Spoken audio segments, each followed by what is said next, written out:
নমস্কার বন্ধুরা, test of Bengal চ্যানেলে আপনাদের অনেক অনেক স্বাগত। তো বন্ধুরা, আজ আমি আপনাদের কাছে নিয়ে চলে এসেছি ডিম দিয়ে করলার ভীষণ টেস্টি একটি রেসিপি। এই রেসিপিটি সচরাচর আমরা করে থাকি না। তো এইভাবে যদি করলার রেসিপি বানানো যায় তাহলে কিন্তু একটুও তেতো লাগবে না, আর বাচ্চারাও খুব পছন্দ করে খেয়ে নিতে পারবে। তো চলুন ঝটপট করে রেসিপিটি দেখে নিন। এই রেসিপি বানানোর জন্য দেখুন, এখানে আমি একেবারে ফ্রেশ করলা নিয়ে নিয়েছি। এখানে আমি লম্বা করলা নিয়ে নিয়েছি, আপনারা যে কোনো করলা নিয়ে নেবেন। দেখুন, এরপর আমি করলাগুলোকে লম্বা লম্বা করে পাতলা করে কেটে নিচ্ছি। যত বেশি পাতলা করে কাটবেন তত বেশি এটা মুচমুচে হবে আর খেতেও ভালো লাগবে। তো দেখুন, করলাগুলোকে আমি কেটে নিচ্ছি।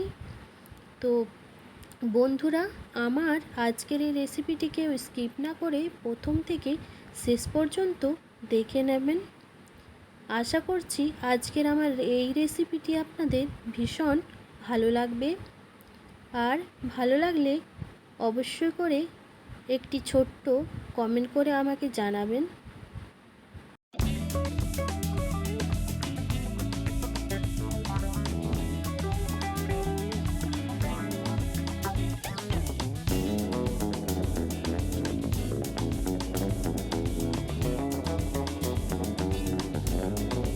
করলাগুলোকে কেটে নেওয়ার পর আমি গ্যাসটা অন করে গ্যাসের মধ্যে কড়াই চাপিয়ে পরিমাণ মতো সর্ষের তেল গরম করে নিলাম।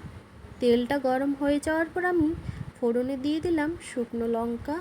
লঙ্কাগুলো তেলের মধ্যে দিয়ে একটুখানি নেড়েচেড়ে ভেজে নেওয়ার পর এই তেলের মধ্যে আমি সমস্ত রকম মশলা দিয়ে দিচ্ছি, আর দিয়ে দিলাম পরিমাণ মতো লবণ আর কালারের জন্য হলুদ গুঁড়ো দিয়ে একটুখানি নেড়েচেড়ে নেওয়ার পর আমি কিন্তু এর মধ্যে কেটে রাখা করলাগুলোকে দিয়ে দিলাম। দিয়ে দেখুন, আমি এভাবে করে একটু নেড়েচেড়ে ঢাকনা চাপিয়ে দেব। তো ঢাকনা চাপা দিয়ে করলাগুলোকে একটু সময় লাগিয়ে ভেজে নিতে হবে। তো ঢাকনাটা খুলে দেখুন, আমি আবারও নাড়িয়ে নিচ্ছি। ভাবে মোচমোচে করে করলাটাকে ভেজে নিতে হবে। যত বেশি মোচমোচে করে ভাজবেন তত বেশি করলাটা খেতে একেবারে ভালো লাগবে।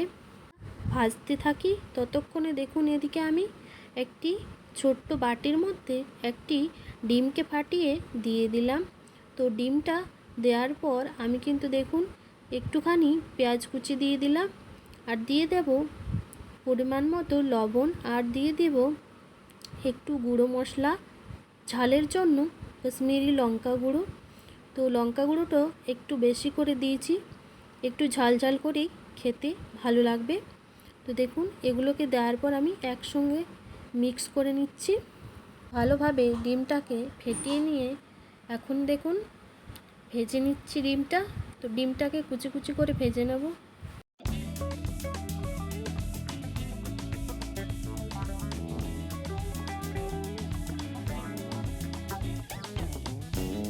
ডিমটা চূড়া চূড়া করে ভেজে নেওয়ার পর আমি দেখুন করলার মধ্যে ভেজে রাখা ডিমটা দিয়ে দেখুন এখন নাড়িয়ে চাড়িয়ে মিক্স করে নিচ্ছি।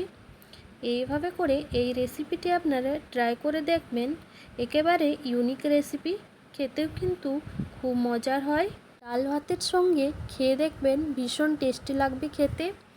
এই রেসিপির সঙ্গে আপনারা সমস্ত ভাত খেয়ে নিতে পারবেন, এতটাই টেস্টি হয় এই করলার রেসিপিটি।